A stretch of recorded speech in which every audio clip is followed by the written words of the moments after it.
Ouais, bonjour chers compatriotes, bonjour chers amis, vous qui m'écoutez partout dans le monde, tous des Congolais, on est ensemble, voilà, toujours dans mes messages d'éveil. Aujourd'hui, je souhaite parler de la souffrance, souffrance et difficulté des Congolais partout dans le monde, voilà. Les Congolais de Brazzaville, je précise bien. Nous sommes moins de 4 millions. Je dis bien, nous sommes moins de 4 millions. L'un des peuples les moins peuplés déjà d'Afrique et du monde. On est moins de 4 millions. Tous les Congolais recensés, même ceux de la diaspora, on est moins de 4 millions. Mais pour moi, il est vraiment très incompréhensible que nous souffrons. Que les Congolais souffrent partout où nous sommes. On est en train de souffrir. Voilà. Je veux prendre l'exemple, je commence même par ceux de la France. Ceux de la France. On n'est pas obligé, moi je vis en France, mais nous, Congolais, avec d'énormes richesses que nous avons, chaque année depuis le mandat de Sassou, il y a des excédents budgétaires, chaque année je dis bien, et nous avons la superficie de notre pays, nous avons 60% de la superficie du pays est occupée par les eaux et les forêts. Ce qui dit que poissons, animaux, arbres et tout, une richesse énorme. Mais j'ai du mal à comprendre. J'ai du mal à comprendre pourquoi nous souffrons. Voilà. Alors, donc, moi je me dis franchement, il y a un problème qui ne va pas chez nous. Il y a un grave problème. Pourquoi nous souffrons tant dans le monde, nous, les Congolais? Lorsque tu regardes ceux de la France, qui ont fait l'école, les femmes, elles sont là. Je ne parle pas de tout le monde, mais je parle d'une majorité. Les femmes essuient les cacas des vieilles, ou elles sont là à faire des boulots de merde, elles qui ont été à l'école.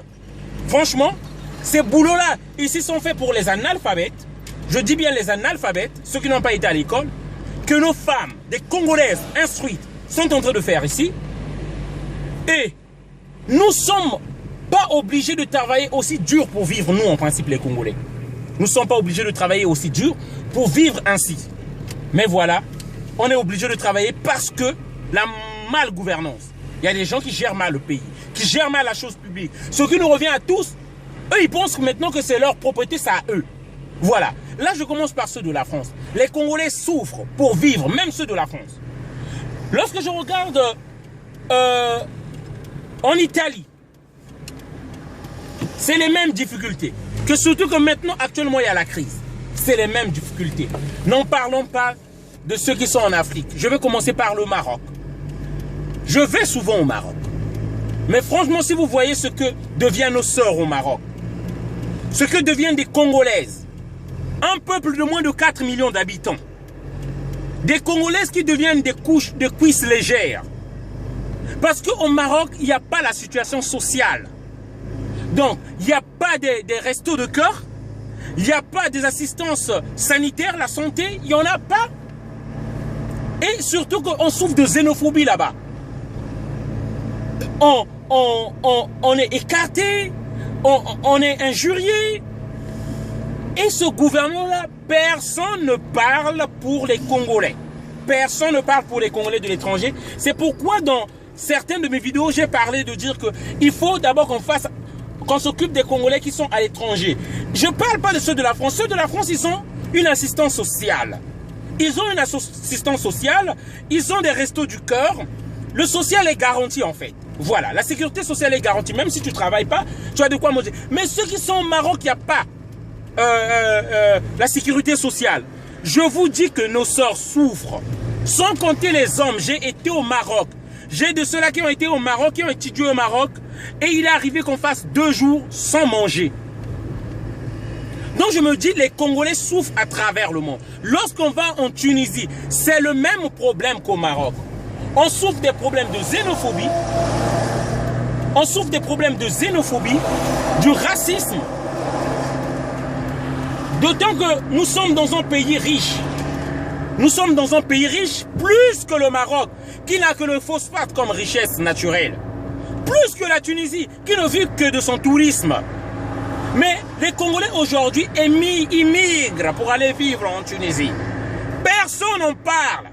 Ils ont fermé les yeux et les oreilles par rapport aux difficultés des Congolais. C'est pourquoi aujourd'hui, je dis bien, le cocktail qu'a préparé M. Sassou Nguesso, le cocktail qu'il a préparé donc du chômage, de la misère, des tortures pour ceux qui sont osent parler, de la dictature, ce cocktail a valu sauter au visage d'ici peu.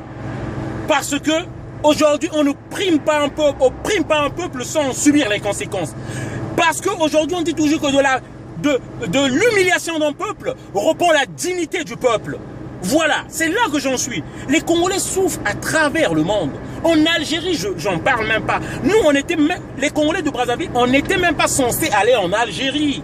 Vivre en Algérie. Mais regardez, ceux qui sont en Afrique du Sud aujourd'hui, ils souffrent des problèmes de xénophobie.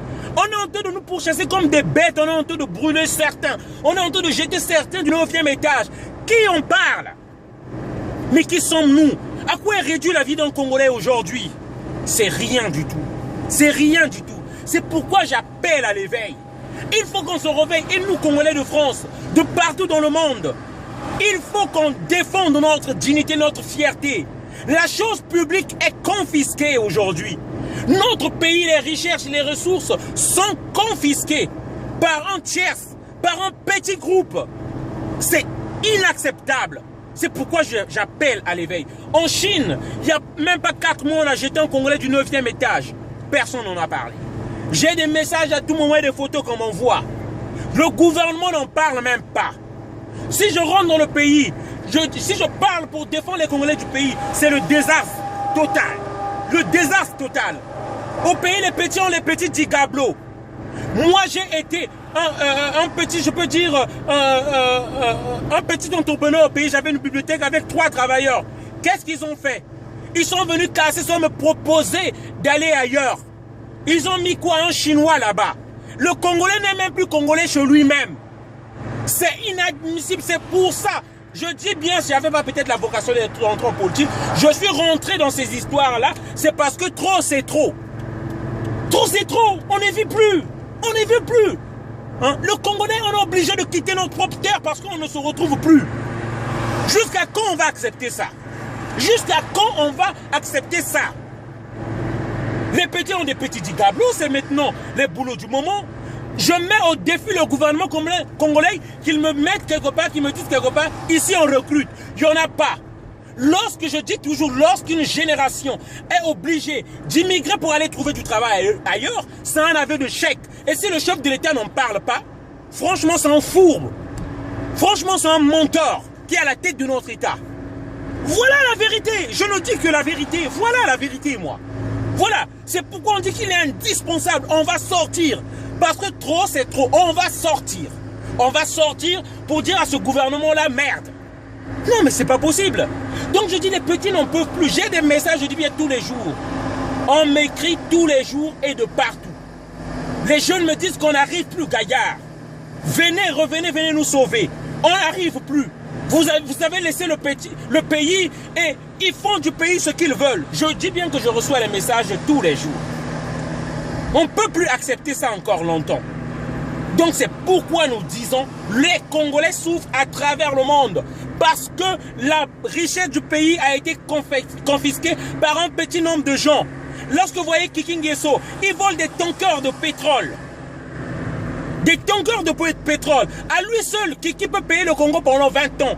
Pourquoi à une seule personne, toutes ces richesses-là? Bouya, il y a 17 ans, il n'avait même pas de maison. Mais aujourd'hui, il a eu, je dis bien, une centaine de villas à travers le monde, au pays comme ailleurs. Comment on va accepter ça, qu'une personne conserve la richesse de plus de 500 000 personnes? Lorsqu'on voit Ndengue, il a des maisons partout qu'il achète au Maroc, partout en Chine. Lorsqu'on voit Kemba Dominique, il a des appartements en France, partout et des magasins. La richesse de Kemba Dominique équivaut à la richesse à plus d'1,5 million de Congolais. Comment on peut accepter ça? Mais c'est normal que nous souffrons. C'est normal que les gens souffrent. Puisque la richesse a été confisquée par un petit nombre de gens. On ne peut plus accepter ça. On ne peut plus accepter ça. C'est pourquoi j'ai dit, de l'humiliation d'un peuple reprend la fierté des peuples. Et nous, on va sortir. On va sortir pour dire à ce petit groupe-là, à ces brigands-là, à ces bandits de Mpila-là, que le Congo n'est pas à eux. C'est la chose publique, ça nous appartient à tous, Motakobang, Samoninga, Alité. Hein? Voilà, c'est ça la réalité. Ils ont tué les Freddy Menga, Banan Babomi Bango. Hein? Bino Boye, Bino Moko, que Freddy Menga, Alingaki, allo la vérité. Alors la vérité, alors Boété, Bavier. Mais Babomi, lesquels qui les ont tués, les William Tsanga? Vous croyez que le sida aujourd'hui tue les gens? Vous croyez aujourd'hui on meurt à cet âge-là? Ils venaient en France, ils prenaient les soins de la France. Vous croyez aujourd'hui on meurt à cet âge-là? Hein? Et Théabino. Voilà. C'est ça la réalité. Celui qui parle, on le tue. Pour qu'il conserve les richesses. Et si on les laisse? Il avait 32 ans le gars là, je vous rappelle. Hein? En 32 ans, je vous mets au défi. Combien d'entreprises ont fabriqué même une aiguille là où les sachets là? Combien d'entreprises où sont embauchés les Congolais? Donc en 32 ans, il n'a pas fait 105 ans de plus ou 7 ans de plus qu'il demande qu'il va le faire. Hein? Arrêtons d'être cons s'il vous plaît. Ces gens-là, ils nous corrompent tous parce qu'ils cherchent un petit mandat. Dès qu'ils auront un petit mandat, ils vont encore nous oublier. C'est ça la vérité, c'est ça la réalité que nous oublions. Voilà. Donc moi je dis que s'ils vont modifier la grossesse, ils passeront par nos cadavres. Ils passeront par nos cadavres. Parce qu'on n'acceptera pas ça. On acceptera, on a assez souffert. C'est bon maintenant qu'ils dégagent. Peu importe le Congolais qui viendra du nord ou du sud, je soutiens personne. Moi je m'en fous. Mais on va au changement maintenant. Il faut que le changement vienne. Voilà le message que j'avais à dire. Voilà le message que j'avais à dire. Il faut que les choses changent maintenant. Ce monde là-bas, les Congolais souffrent. On souffre. Te boy. C'est bon maintenant. Il faut qu'ils dégagent. Voilà. Merci qu'on passe à autre chose. Voilà le message de Donald l'Impérator en ce jour. Allez, ciao.